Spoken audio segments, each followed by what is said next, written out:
The congressionally mandated National Climate Assessment was released on Friday. The report details the extreme dangers of climate change and the toll that human activity has played in speeding up the process.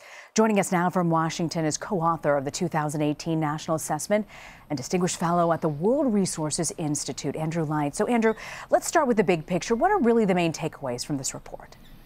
The main takeaway is that climate change is already affecting every part of the United States, region by region, and just about all parts of the economy. And that as we move forward, if we don't aggressively move towards reducing the production of greenhouse gases, then we are going to see worse and worse impacts by the end of the century. So according to the report, can you say that humans are really directly responsible for climate change?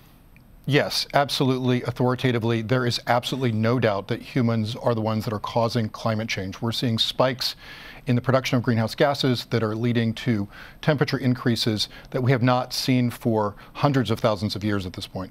The report details some of the effects that climate change has already had on the U.S. economy. What exactly did you find?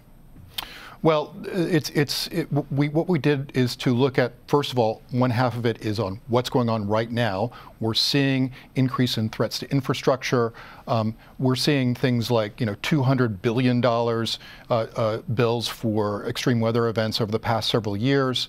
And as you move forward in time, the difference between a scenario where we get a handle on climate change and one where we don't is one where you can avoid hundreds of billions of dollars of impact to the U.S. economy and save tens of thousands of lives per year by the time you get to 2090. So the difference between a high emission scenario where we don't try to control the problem with other partners around the world and one where we try to achieve our internationally accepted targets, for example, under the Paris Agreement on climate change, is pretty stark.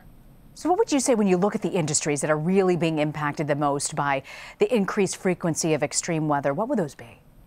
Well, coastal infrastructure, private property on the coast, that's about $1 trillion in assets that are threatened right now by climate change.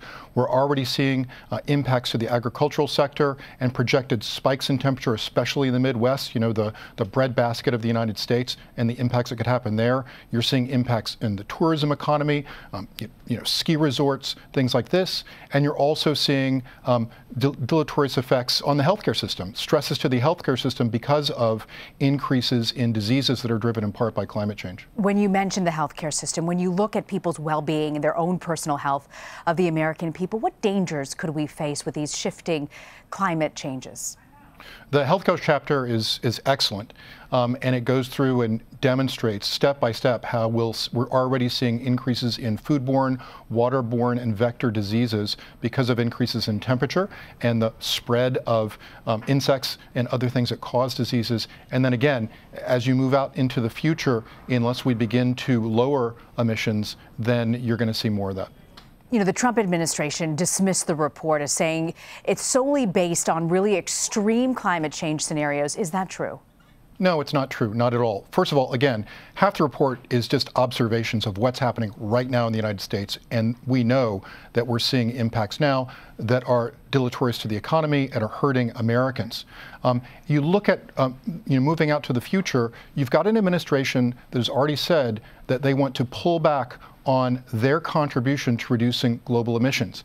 If that begins to spread to other countries, if we see an impact where other countries don't want to step up their efforts because the United States is pulling back, then we are going to see these higher temperature scenarios, which is going to hurt even more Americans. Finally, what action can we take to really slow this rapid increase of climate change around the world? Is it too late? It's not too late, and in fact, the report is quite hopeful in that respect. On the one hand, there are adaptation efforts, and so you've already got, and the report illustrates this, all around America. You've got lots of efforts to try to adapt to increased sea level rise, increased heat waves in cities, more stresses on crops. What we need, though, is we need more of that. We need national leadership to make sure that those kinds of efforts happen everywhere.